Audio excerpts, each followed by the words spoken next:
Boa noite. Estudo inédito na costa brasileira realizado por pesquisadores da Universidade de Santa Cecília em parceria com a Unifesp indica altas concentrações de cocaína e produtos farmacêuticos na Baía de Santos. O próximo passo é descobrir se o consumo de animais marinhos contaminados prejudica a saúde das pessoas. A coleta de amostras de água foi iniciada em 2014 entre 3 e 4 quilômetros da costa. É uma área de navegação na Baía de Santos. Foram encontradas altas concentrações de cocaína e produtos farmacêuticos. Cocaína, por exemplo, foi encontrada em concentração, no mesmo range de concentração de cafeína. E cafeína já é considerado um indicador da presença de esgoto. Nós encontramos outras substâncias como os fármacos, né, em concentrações na ordem de nanograma por litro, ibuprofeno, diclofenaco, paracetamol, entre outros. No laboratório da Unisanta, pesquisadores da universidade e da Unifesp fizeram experimentos com mexilhões e ouriços, que foram expostos a quantidades de drogas. Segundo os pesquisadores, a quantidade de cocaína encontrada é 100 vezes maior do que foi descoberto no litoral dos Estados Unidos. O estudo, que virou artigo científico, comprova que essas substâncias prejudicam a reprodução e o crescimento de moluscos. Mas os banhistas não precisam ficar preocupados. Não foi encontrada a concentração desses produtos nas praias. Em 2018 vai ser iniciada a nova fase da pesquisa. O objetivo é descobrir os prejuízos à saúde das pessoas com o consumo de animais contaminados. Por meio de nota, a Sabesp informou que fármacos e entorpecentes não são removidos no tratamento de esgoto conforme dispõe a legislação brasileira.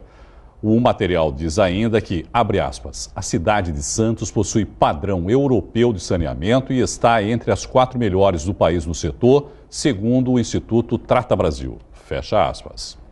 Para falar sobre esse estudo, os próximos passos e as consequências, nós recebemos o coordenador da pesquisa e professor da Unisanta, Camilo Seabra.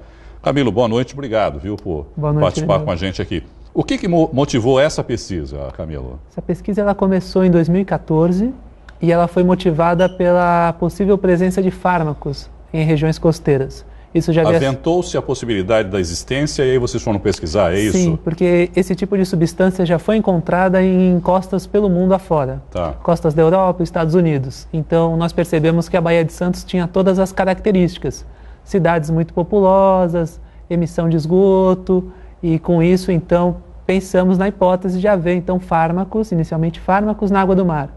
E aí fomos à procura desses fármacos, mas analisamos também, naquela ocasião, cocaína e o seu metabólito. E aí, para nossa surpresa, nós encontramos também essas altas concentrações de cocaína.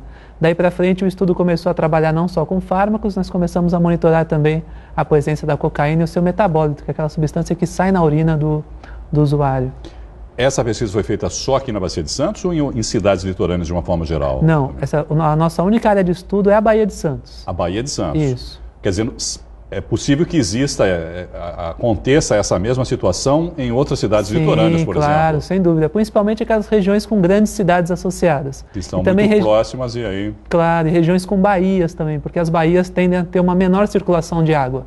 Então, cidades como Rio de Janeiro, Salvador, cidades muito populosas, nos quais lançam seus vertidos em baías, são locais propícios a esse tipo de cenário ambiental. Quer dizer, deveria haver uma preocupação, porque ali na nota da Sabesp dizendo que não há exigência de que se retire esses produtos, por exemplo, na hora de se fazer a limpeza da água antes de ser lançado no mar. Claro. Deveria existir uma legislação nesse sentido, você acha? É porque isso tudo é muito novo. Esses contaminantes, eles são chamados de contaminantes emergentes, ou contaminantes novos.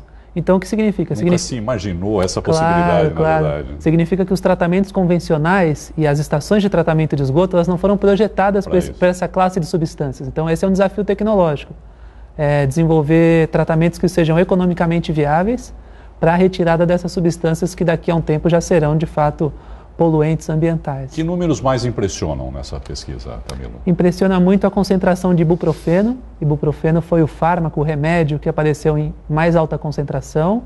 Impressiona também o fato de termos encontrado cocaína em concentrações semelhantes à de cafeína, porque a cafeína sim já se esperava altas concentrações, porque é um item alimentar, mas é também um item que faz parte de muitos remédios. Então, fármacos que ele citou ali, ibuprofeno, diclofenac, todos esses que a gente tem em casa, né? Que a gente vê aí no dia a dia, não é? Claro, são os de maior uso, e é justamente isso, né? E aí, daí, eu imagino, vem a ideia de que seja pelo manuseio e descarte de uma maneira incorreta. Exatamente, nesse caso, esse é um ponto que agrava muito a situação.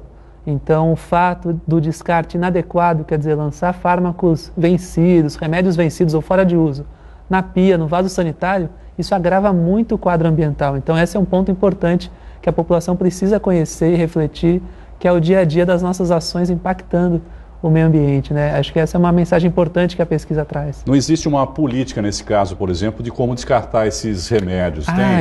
Existe a política de pontos de descarte, que são as próprias farmácias.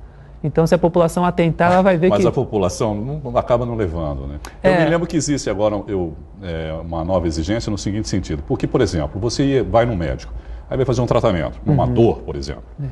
Aí ele receita lá que você tem que tomar 3 comprimidos. E você comprava a caixa com 30 comprimidos. Sim. Quer dizer, esse remédio acaba ficando lá na gaveta da sua casa. Ficando na gaveta, isso. Né? E aí ele perde a validade e você acaba descartando talvez um lixo doméstico da sua casa. Pois é. Hoje já existe a possibilidade, por exemplo, de você comprar a quantidade exata, né, do medicamento. Isso acho que já ajuda de alguma maneira Isso também. já ajuda também, mas mesmo o medicamento que sobrar em casa, ele deve ser levado aos pontos de compra, que são os pontos de coleta também. Quer dizer, as próprias farmácias têm a obrigação hoje de receber de volta As farmácias recebem esse material e ali é o descarte adequado, porque ali ele tem um destino que não são a via de esgoto, onde normalmente as pessoas... Desses que ele citou aí são remédios o quê? Para dor de cabeça? Remédio para dor de cabeça, remédio para pressão alta, anti-inflamatórios também, antitérmico, analgésicos, são os remédios do dia a dia que a gente compra livremente, né? Que danos essa concentração que foi encontrada pode causar para o meio ambiente? Os nossos estudos mostram que exposições de médio e longo prazo causam efeitos que são conhecidos como os primeiros sinais de efeito. São perturbações na fisiologia desses organismos.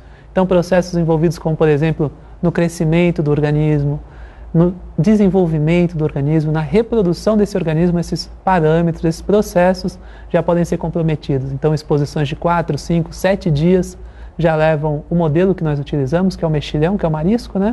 Esse modelo ele já se mostrou impactado pelas concentrações em níveis ambientais. Esses seres vivos que foram examinados tinham concentração também desses? Não, isso nós não analisamos. Isso não é foi importante analisado. Dizer. A gente não pode dizer hoje que esses animais... A concentração é na água hoje. sempre na água, isso. Esse é o próximo passo do estudo. Então a gente não pode dizer que são animais contaminados, eles não são. Eles foram contaminados em laboratório para simular um cenário ambiental. Entendi. Isso, então isso é importante também para não alarmar a população. Houve uma manipulação nesse caso, em eles foram laboratório, isso, é uma simulação, a gente faz isso para uma avaliação de risco.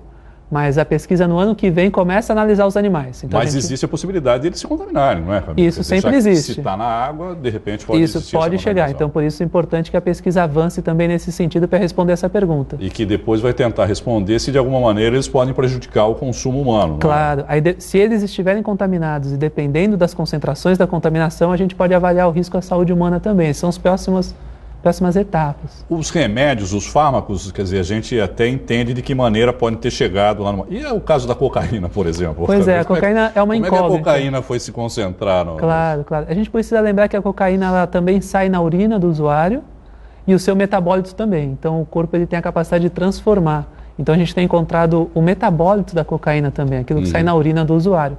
A cocaína pura, a gente imagina que ela possa chegar no esgoto através de manipulação, através do transporte. Descarte também, né? Numa hora de, sei lá... Pode ser também, mas a forma como a cocaína chega no esgoto realmente é algo que nos intriga também. Eu me lembro de muitos anos atrás, por exemplo, do caso da maconha, né? Que foi jogada no mar, isso ganhou manchetes na época, né? Mas de cocaína não me lembro de ter acontecido alguma coisa nesse sentido. A gente não tem nenhum registro também.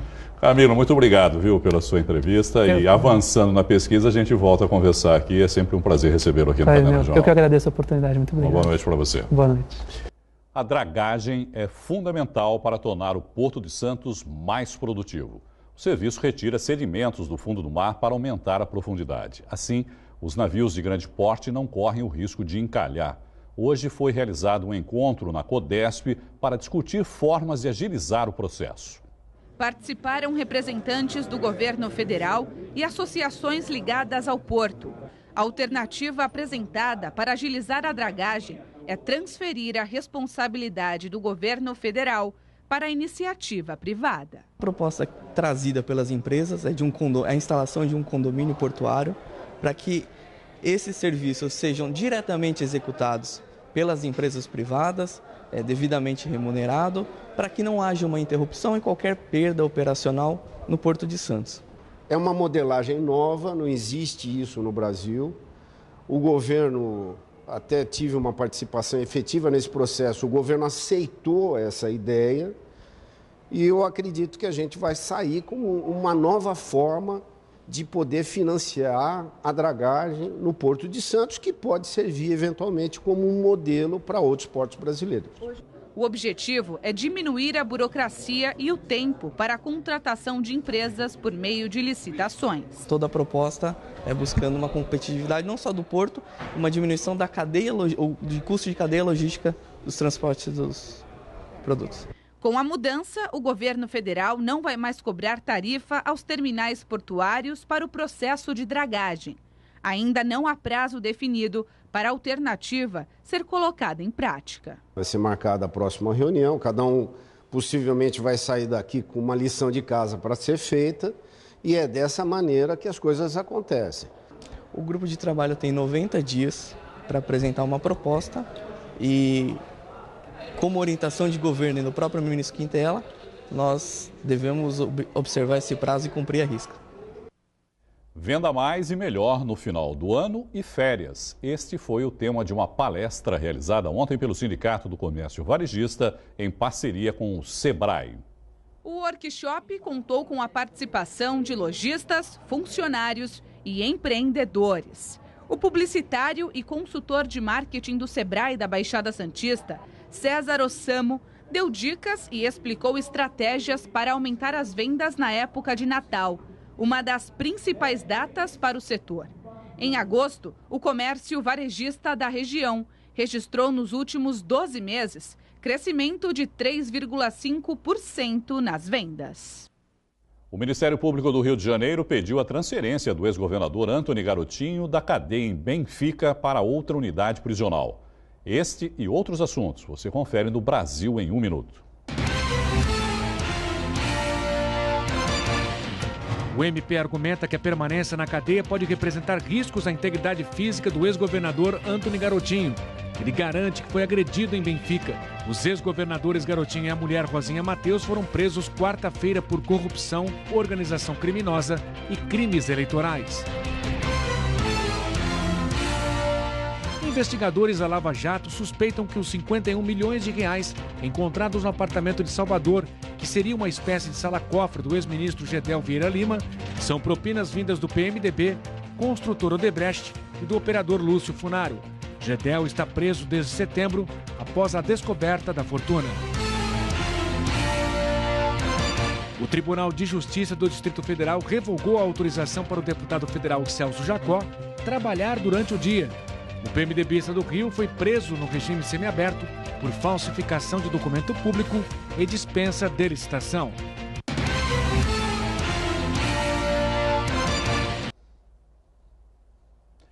Imperdível. Segunda-feira, a Santa Cecília TV promove o primeiro dos 2 debates com os candidatos à presidência do Santos Futebol Clube. A eleição acontece dia 9 de dezembro. Os concorrentes vão fazer perguntas entre si e responder questões de repórteres. O apresentador Irineu Alves vai mediar um encontro. Serão 6 blocos. Um deles vai ter a participação dos candidatos a vice-presidente. Você vai acompanhar na íntegra, ao vivo, a apuração dos votos, até conhecermos quem será o novo presidente do Santos Futebol Clube. As regras para os 2 debates foram definidas em reunião nesta semana entre representantes das 4 chapas que disputam a eleição em dezembro e da direção da Santa Cecília TV. O movimento Somos Todos Santos tem José Carlos Pérez como candidato a presidente e Orlando Rolo para vice. Fantástica União é encabeçada por Andrés Rueda e José Renato Quaresma.